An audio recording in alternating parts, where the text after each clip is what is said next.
বেদাতি বক্তা হলো তাদের প্রধান বক্তা। আজকের এই দিনে একটা পিকচার, একটা ছবি ফেসবুকে দেখে একদম শরীর থেকে রক্ত ঝরণ হয়েছে। দেখলাম কেন্দ্রীয় আহলে হাদিস একটা মসজিদে গাইবান্দার মাহফিলের প্রধান বক্তা বজলুর রশিদ ল্যাংটা। বাংলায় বললাম জন্য হাসলেন, আরবিতে বললে এর থেকে নোংরা গালিও প্রাপ্য। ওটা মানুষ না। 10 মিনিট তার মুখের দিকে তাকায় কথা শোনা যায় না, খালি খিলখিল করে হাসে, দাঁতগুলো তরমুজের বিসি, রাত দিন জাল হাদিস ডেলিভারি দেয়, সারাটা দিন রাত রাসূলের নামে মিথ্যা কথা বলে। এরকম একটা অসভ্যকে ধরে নিয়ে বানাইছে আহলে হাদিসের মাঠের প্রধান বক্তা। অথচ এই বগুড়াতে, গাইবান্দাতে মাদানী আলেম সহ শত শত সালাফি আলেমের অভাব আছে? অভাব নাই। এরপরেও তারা চোখে দেখে নাই দুনিয়াবি লোভে, কয়টা টাকার লোভে, লোকজন যাতে বেশি আসে, এই লোভে এই অসভ্য জোকারকে ধরে নিয়ে এসে বক্তা বানাছে প্রধান বক্তা। একটা ছেলে, বেদাতির বিষয়ে যেহেতু আমার কথা, বেদাতির কত রূপ, আকাশের যত তারা বেদাতির তত ধারা। একটু সিরিয়ালে আমি বলি, আপনি মিলায় নেন। এক অসভ্য বেদাতি কপালে নিয়েছে একটা সাদা দাগ, শরীরটা করেছে খালি গাও, চকের দাগ দিয়েছে, কালো দাড়ি বানিয়েছে সাদা, একেবারে শয়তান বানিয়েছে নিজেকে কালো কালো বানিয়ে। এরপরে কানে মোবাইল নিয়ে, ফোন নিয়ে মুহাম্মদ বিন সালমান হাফিজাহুল্লাহকে ফোন দিয়ে বলে, তুমি কি মুহাম্মদ বিন সালমান? আচ্ছা, শুনলাম ইবলিস শয়তান নাকি তুমি নিয়ে নিছাও। নাউজুবিল্লাহ বললেন না কেউ? যেই লোকটা নিজেকে শয়তান বলে পাবলিকের সামনে পেশ করে, খোলা মাঠে মাহফিলে হাজার হাজার মানুষের সামনে মোবাইল কানে নিয়ে বলে, হ্যালো তুমি কি পরিমণি? এইরকম একটা অসভ্য অমানুষ সার্কাসের জোকার, তাকে বানিয়েছিল আহলে হাদিসরা প্রধান বক্তা। আমরা যখন অনলাইনে সবাই মিলে প্রতিবাদ করলাম, তখন এই ল্যাংটার অসভ্যকে বাদ দিয়েছে গত কিছুদিন আগে। আমরা কোন দিকে যাচ্ছি দিন দিন একটু ভেবে দেখেন। এত আহলুল হাদিস সালাফি মানহাজের বিদ্বান থাকার পরেও, মানহাজ ক্লিয়ার করা বক্তা থাকার পরেও, খারেজি মানহাজের বক্তাকে ধরে নিয়ে এসে আহলে হাদিসের মাঠে নিয়ে আসে যাতে দূর থেকে লোকজন বেশি আসে। এই হলো আমাদের অবস্থা দিন দিন। বেদাতিকে আপনি চেনেন না, বেদাতি কত বড় খারাপ। এই যে গতকালকে একটা ভিডিও ভাইরাল হয়েছে, আমাদের আব্দুল্লাহ বিন আব্দুর রাজ্জাক ভাই, ওনার 1.5 মিনিটের বা 2 মিনিটের একটা উর্দু লেকচার, কি দেখেছেন? খতমে নবুয়ত কাদিয়ানীদের অমুসলিম ঘোষণা করার একটা প্রোগ্রামে তিনি 1.5-2 মিনিট বক্তব্য দিয়েছেন। তিনি বোঝাতে চেয়েছেন এই ব্যাপারে আমাদের কোনো দল নাই, সবাই আমরা একমত, মুসলিমরা, কাদিয়ানীরা কাফের। এটা কি পাপ হয়েছে না ঠিক হয়েছে বলা? এই কথাটুকু সহ্য করতে না পেরে কিছু অসভ্য বেদাতি তাবিদের ব্যাপারে জিলাপিখোর ল্যাংটার দল ফেসবুকে পোস্ট দিয়েছে, কাদিয়ানীকে শুধু অমুসলিম ঘোষণা করলে হবে না, আহলে হাদিসদেরকেও ঘোষণা করতে হবে। এই সমস্ত অমানুষদের সাথে ঐক্য করবেন আপনি কিভাবে? যারা ডিসিশন নিয়েছে আমাদেরকে গালিগালাজ করাটাই হলো তাদের ইবাদত। কিভাবে অন্তরটা সহ্য হয়? যেই লোক ঠান্ডা মাথায় বলতে পারে নাসির উদ্দিন আলবানী রহিমাহুল্লাহ হিন্দু যেমন কাফের উনিও তেমন কাফের, এই অসভ্য লোক যখন জাতির বক্তা হয় তখন তাফসির মাহফিলের হাড়িতে কুত্তায় মুখ দেছে। যারা রাত দিন আহলুল হাদিসদেরকে আহলে খবিশ বলে গালি দেয়, তারা যদি এই জাতির প্রধান বক্তা হয়, তারা যদি হয় মুফাসসির, যারা আল্লাহর নাম নিয়ে নায়িকা মহিলাদের দিকে তাকায় থাকতে বলে, এই সমস্ত লোকের নামের আগে যখন তাফসির কারক লেখা হয় তখন বোঝা গেল এই জাতি বর্তমান ক্যান্সারে আক্রান্ত, না পাখায় কিছু হবে না। মনে রাখবেন, লা তাযালু তাইফাতুম মিন উম্মতি যাহিরিনা আলাল হক লা ইয়াদুররুহুম মান খাযালাহুম হাত্তা ইয়াতিয়া আমরুল্লাহ ওয়া হুম কাযালিক। এত ধোঁয়াশার ভিতরেও, এত খারাপ মানুষের ভিতরেও, এত বেদাতিদের ভিতরেও নবী একটা ভবিষ্যৎবাণী বলেছেন আল্লাহর পক্ষ থেকে, কিয়ামত পর্যন্ত আমার উম্মতের একটা দল হকের উপরে থাকবেই থাকবে। তারা সব সময় জয়ী হয়ে থাকবে, তাদেরকে কেউ কোনো ক্ষতি করতে পারবে না। এমন কি আমি আল্লাহর সামনে তারা জয়ী হয়ে হকের উপরেই উঠবে। লিল্লাহি তাকবীর। হে আল্লাহ, এই ফেরকায়ে নাজিয়া নাজাত প্রাপ্ত দলে তুমি আমাদেরকে শরীক হওয়ার তৌফিক দাও, বলেন আমিন। মুসলমান, আলেমদের সাথে থাকেন, ভালো আলেমদের সাথে থাকেন, আগের ওই বুঝটা ভুলে যান। বেদাতিকে আপনি চেনেন না, বেদাতি ঘুরে ফিরে আপনাকে নিয়ে যাবে হলে অন্যদিকে, কোনো দিন কোরআন হাদিসের দিকে আসবে না। এই বেদাতি 18 বছর পড়াশোনা করেছে, মাইক্রোফোন নিয়ে বাইতুল মুকাররমে আমাদের আহলে হাদিসের একজন ইউটিউবার ভাই, তিনি গিয়ে বলতেছে আসসালামু আলাইকুম। উনি উত্তর দিলেন ওয়া আলাইকুম আসসালাম, আপনার নাম কি? ফুলান অমুক। বলেন তো ঈমান ভঙ্গের কারণ কয়টি? জানি না। ওযু ভঙ্গের কারণ কয়টি? 7টি। নামাজ ভঙ্গের কারণ কয়টি? 19টি। ঈমান ভঙ্গের কারণ কয়টি? বেদাতি কয় জানি না। তাওহীদ কত প্রকার? জানি না। ইসলামের মূল উৎস কয়টি? 4টি। আপনারা বলেন কয়টি? উৎস বলছি না, বুঝে বলেন কেন? উৎস 2টি। কয়টি? 2টি। 1 আল্লাহর কিতাব, 2 মুহাম্মদ সাল্লাল্লাহু আলাইহি ওয়াসাল্লামের সুন্নাহ হাদিস। মিলছে নাকি? এই 2টার নাম নেয় না, ভাসুর হয়। এই ছেলে বারবার কয় 4টা। কত জ্বালা। কয় যে ভাই 4টা বলেন কি কামে? বুঝে বলেন। কয় ঠিকই আছে 4টা।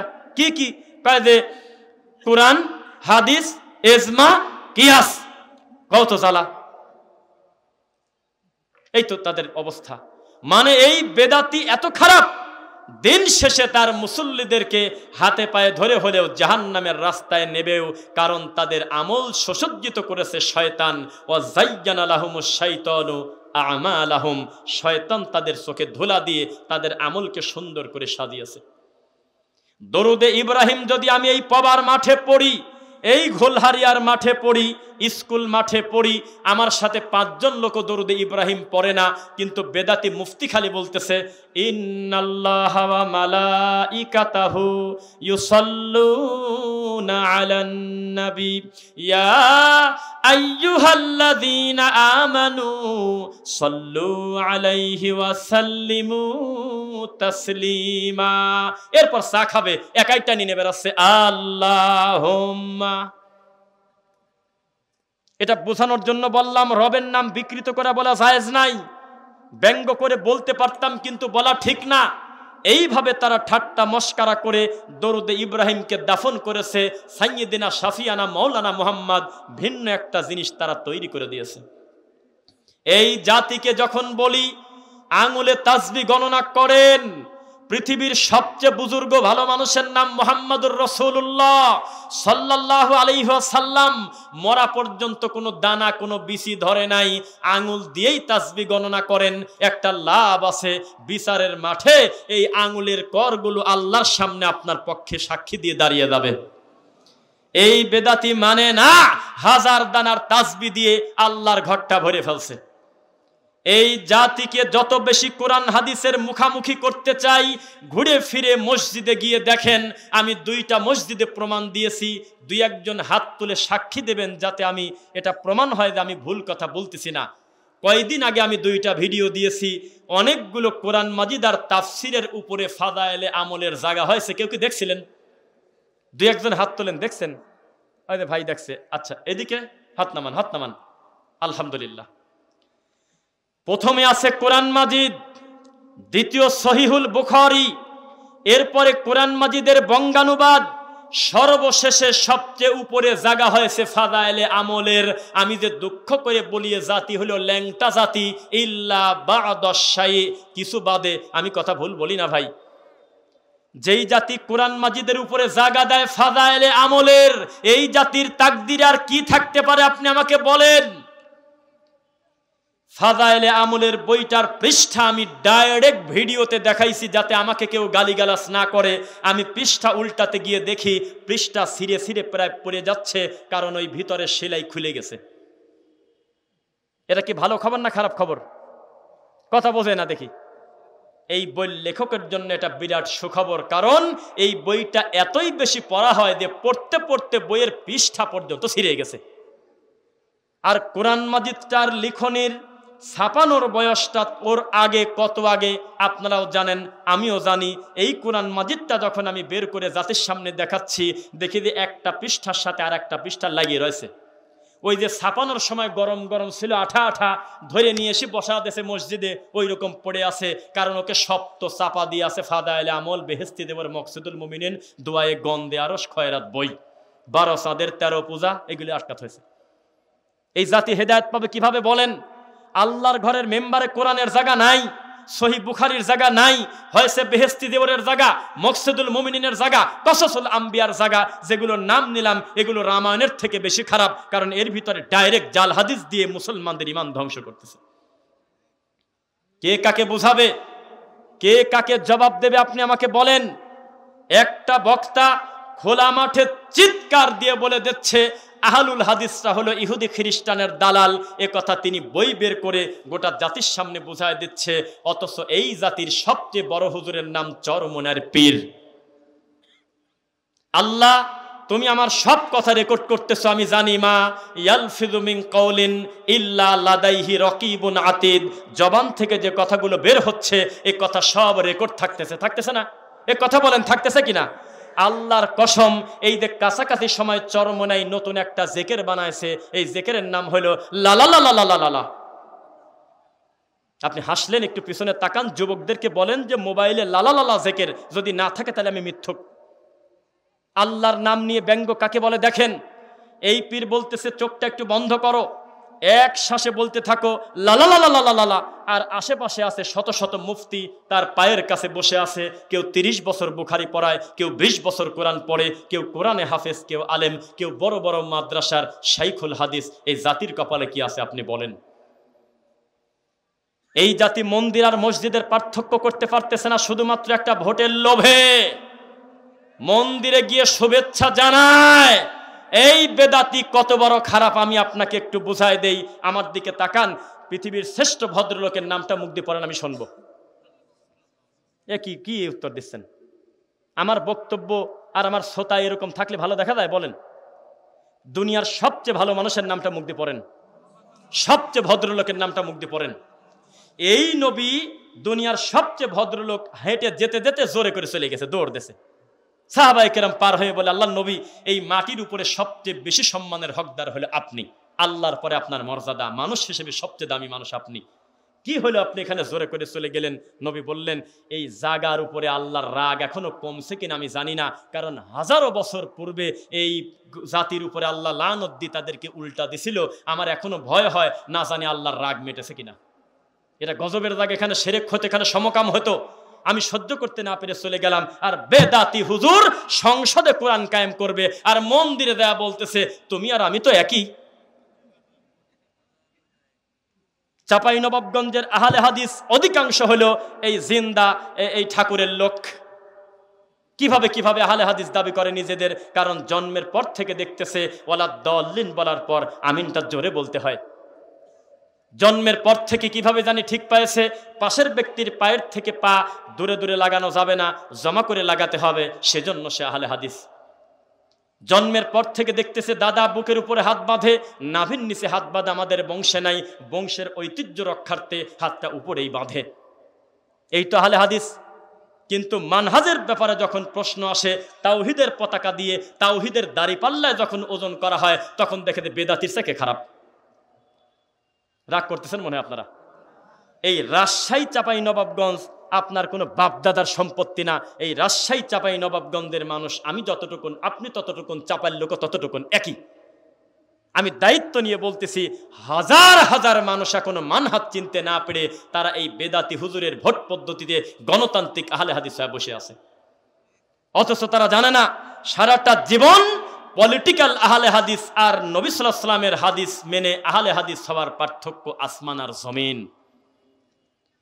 ওরে রোগী, ওরে মেন্টাল, তোমাকে আমি দাওয়াত দেই, তুমি পাবনাতে গিয়ে ঘুরে আসো, হেমায়েতপুরে দেখো তোমার থেকে কত বড় বড় যোগ্য লোক মেন্টালের ভিতরে বসে আছে, তুমি বুঝতেই পারবে না যে ওর ভিতরে আছেটা কি। অথচ 3 বছর বন্দি। তার থেকে বড় পাগল তোমার হুজুর, শুধু গায়ে শিকলটা নাই জন্য ধরা যাচ্ছে না। নইলে ইহুদি খ্রিস্টান তৈরি করলো গণতন্ত্র, যাতে কোনো একটা রাষ্ট্রে কোনো একটা নির্দিষ্ট ধর্ম প্রতিষ্ঠিত হতে না পারে। এই বেদাতি বুঝতে না পেরে গণতন্ত্রের পতাকা হাতে করে বলতেছে বিহাক্কে লা ইলাহা ইল্লাল্লাহ, ভোট দিলেই জান্নাত। কোরআনের পৃষ্ঠা খুললে তুমি বলো যে আমরা যদি এই 2026 সালের নির্বাচনে হেরে যাই, কোরআন হেরে যাবে। হারে মুসলমান, ভিতর থেকে রক্ত ছোটে এই নোংরা কথা শুনলে জান্নাতের সার্টিফিকেট পাওয়ার পরে, আল্লাহর নবীর পরে এই মাটির উপরে দুনিয়ার সবচেয়ে ভালো মানুষের সিরিয়ালে উসমান রাদিয়াল্লাহু আনহুর নামটা আছে কিনা একটু বলেন মুখ দিয়ে। আছে? আছে নাকি?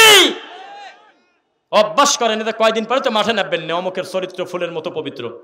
একটু কথা বল নাকি কামে? মজা করলাম। এরপরে আপনার এই গণতন্ত্রের পতাকা ধরে বলতেছে আমি সংসদে দিন কায়েম করে দেব, অথচ বুঝতে পারে নাই গণতন্ত্র দুনিয়াতে এসেছে আল্লাহর দিনকে ধ্বংস করার জন্য, মানুষকে নাস্তিকতা শেখানোর জন্য।